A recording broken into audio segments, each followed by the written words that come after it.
Mark Selby, how are we, sir? Mr. Matthew Gordon doing very well. I'm glad to hear it.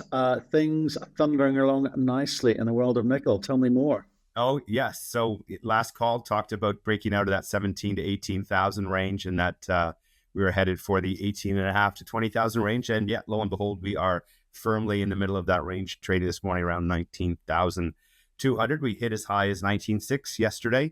And what's driving that nice move right into the firmly into the middle of that range. One Eramet, they have their Weda Bay mine, which supplies the there's IMIP, which is in Morowali, and IWIP, which is in Weda Bay, which is a big Qingshan operation. They only had a 12 million ton ore quota at the beginning of the year, and they've actually run out of it. So they've announced they're going to put their mine on care and maintenance. Expect to see some sort of bump up in quota there, but still, a pretty significant drop in supply. Seeing LME inventories continue to decline. We've actually seen, some increase in China, but, market-wise, LME inventories are the thing that most people look at. And so having those ore inventories, finally start to make their way down. We're down 4,000 tons this month after being down 6,000 tons last month. So again, in this, the whole, in terms of actual surpluses, it looks like, the market's getting pretty close to balance. And as the year goes on, that ore tightness is really going to work its way through the chain, and that's, again, what we're seeing already is, ore prices and NPI prices have stayed pretty firm. NPI prices continue to move higher, and stainless prices went up another 4 to 5% this week. So, the good thing with nickel, because nickel is expensive and nickel drives the bulk of the value in stainless steel prices, stainless has always been prone to these big restocking cycles. So once the market sees stainless prices start to move higher, it starts to, sort of kick off this restocking cycle. So I think we'll see, pretty healthy demand, through the remainder of the year, even if economic numbers are weak. And then the final thing propping things up is, we've talked about sulfur last time in terms of how important that is to HPAL production. And yeah, they've up another $100 a ton to over $1,000 a ton from $150 18 months ago. And so that extra $100 again is another $1,000 to $1,200. So real cost push, moving higher. That's there. So yeah, the nickel market's in great shape at this point. Right. Okay. Let's talk about some of the controls that Indonesia has. We talked in the past about quotas. Obviously, Eramet, seem to be experiencing that at the moment, and they put the plant in care and maintenance, and we debate on care and maintenance. What does that mean in terms of then ramping up again and then having to maybe then, put in care and maintenance again? That kind of seesaw effect is not good for the balance sheet. It's not good for decision making. What can they do about it? Yeah, I mean, with mining, they're lobbying right now to get more quota. We'll see where they end up. Mining operations are not as it's not as if you had a big processing plant, turn up and down. That's a little more complicated. But as of right now, they are. The mining operation, they're scaling back. But again, it's just, it's not every big operation doesn't like to get turned up and down. So it just, again, that'll just add to the cost. And if you're running subscale in terms of, we're designed to run at this many tons a day and we're running at that, again, that's just going to, continue to drive costs higher in terms of what comes out of it. So, that's the part here is with the changes in the minimum price formula, with the changes in ore quotas, the declining ore grades and stuff that, there was a lot of, underlying cost support in terms of this price move higher. So, people shouldn't think, oh, it's popped up and it's going to drop down. That it really has, these Indonesian moves have really shifted the cost curve, and we should see prices well supported, from this point forward. Right. And so does that mean basically that the nickel market now is price managed rather than price discovery where we've seen it? I mean, is that the level of control that Indonesia now has on pricing in this space? 100%. Like in my conversations with people over there, that's seems to be where they're headed. I think we may see prices move through 20,000 in the next, before the end of this quota. But I think if we start to see prices move quickly through that number and get towards 21,000, again, I think what you'll see is the other tool is just job owning the market. So they've got the fundamental tools in terms of managing ore quotas, and then there'll be the moral suasion in terms of talking the market into a price range. So I think if you do see prices move into that range fairly quickly, I think you'll see the Indonesians talk about, we can provide more, or if the market needs it, high prices aren't good for the market, blah, blah, blah. So, I think they will try, for the near term anyways, to try and keep it in that $21,000 a ton range, just to discourage, again, our project, great, those numbers. A lot of other projects need prices another couple $1,000s a ton higher. The Western Australian guys to restart really need prices closer to over 22,000 a ton to make the math work. So I think you'll see them try and verbally manage prices in that range for the time being. And again, we'll see what happens from here. But that's the pivot. Is Indonesia's really moving to the and that's what's again, sentiment wise, I think people are starting to go, yeah, Indonesia's serious about this. They are going to be managing prices, and it's going to be good for those nickel producers going forward. So ultimately, you and I have had lots of chats over the year about the kind of seasonality of all of this, and therefore it's predictable at different times of the year what the behavior is going to look like. With this management around price, do you think Indonesia then has the ability to kind of flatline the kind of flooding of a product into the market, whichever product into the market? And if so, does it have kind of real-time control in that sense, or again, is there some degree of seasonality to it? There's some degree of seasonality to it, but there is also it's not real-time control, but it is the one big change in the various again, the half a dozen measures they did was changing quotas from 3 years to 1 year, right? So they do have these 1 year windows to basically dial up and dial down supply going forward, and they can add as it goes, as if they need to. But I don't think they'll take away once they've given a quota. And so, that's going to be that's the key tool, and they have quite a bit of flexibility. So I think that's where they probably set it lower to make sure the price moves. And then if we find the price is moving too quickly, they might, add a little here, add a little there again to kind of drive it into this $20,000 to $21,000 a ton range. Right. And so if I look at then the kind of, I guess, relevancy of like the LME, right? We've been on a bit of a journey with LME and inventories over the past 3 years or so. But how meaningful will LME be going forward? Because obviously there's lots of fun and games to be had with that. Does this new regime, as it were, reduce their relevance? The relevance had already really been reduced, just because nickel's a little unique relative to, say, copper and aluminum, because the bulk of product, 80% of global nickel production is not LME deliverable. It's either NPI or MHP, which is not LME deliverable at the current time. But because that is a benchmark price that's traded, it and Sheffy, those prices are still valid and will still be meaningful going forward. I think the big shift, we had talked a couple of years ago about the fact that we didn't have a way to get all these intermediates to whatever market needed it.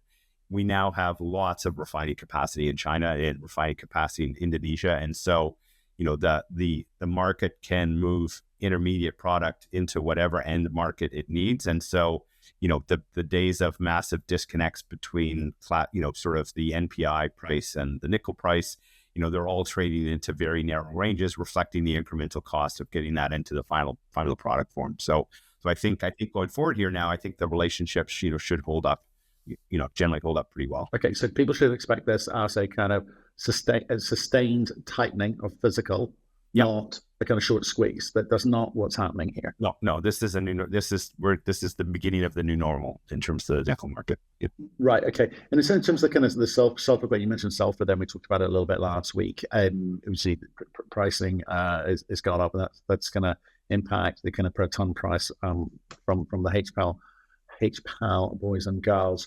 And that's clearly going to shift again the marginal cost higher. Is that what's the impacts that going to have in terms of supply into the market from HPAL? Is it just it's a margin issue rather than a supply issue?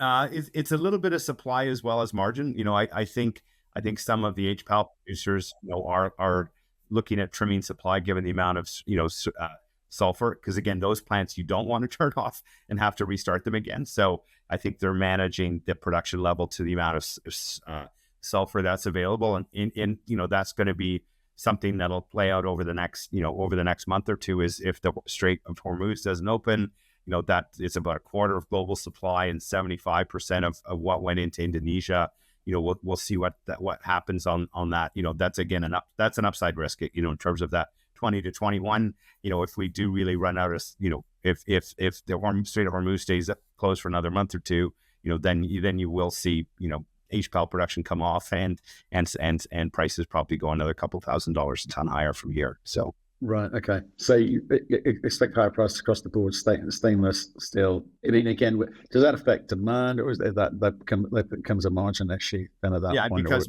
or cost pass through? What's really happening is, where we were at $14,000 a ton LME price today, at today's prices, given the massive increase in ore prices, which have then followed through to nickel pig iron prices, the whole supply chain is only starting to make more money than it did back in December. So that's the beauty with this, is that they've shoved the cost curve higher, right across the board, and that's going to help support higher nickel prices longer term, which will be ultimately good for the Indonesian miners, who are driving the bulk of the benefit of this so far, as well as Western miners who can make money at these prices. Okay, well, maybe we can get into that next later, because what's driving the market to stay in this, because the EV space has kind of gone quiet. But like on to things macro. So before I get into the company stuff, the Canadian government has announced a sovereign wealth fund. I didn't realize they didn't have one. Yeah, what's that for? Yeah, so we have some very, very, again, Canada was way ahead of the curve in terms of our pension liabilities. We actually had them actuarially managed 30 years ago. And so there's a massive Canada pension fund that is controlled by its government, but it's a separately managed chunk of money. Mark Carney announced yesterday that they're creating a $25 billion sovereign wealth fund to help support major projects. So good to see even more money coming to the table.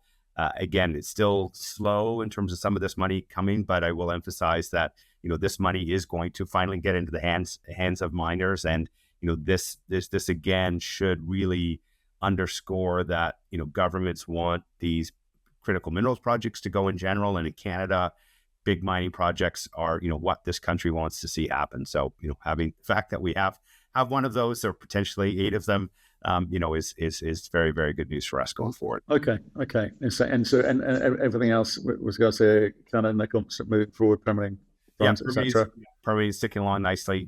Again, we're doing well before, but with the major projects office referral, and then the 1P referral in Ontario, that's just giving us more help, more support to help get these things move quickly. So stay tuned on that front. That we should see things happen sooner than later on that front. We're targeting, we said summer of 2026 for permits, so that's now just a couple months away.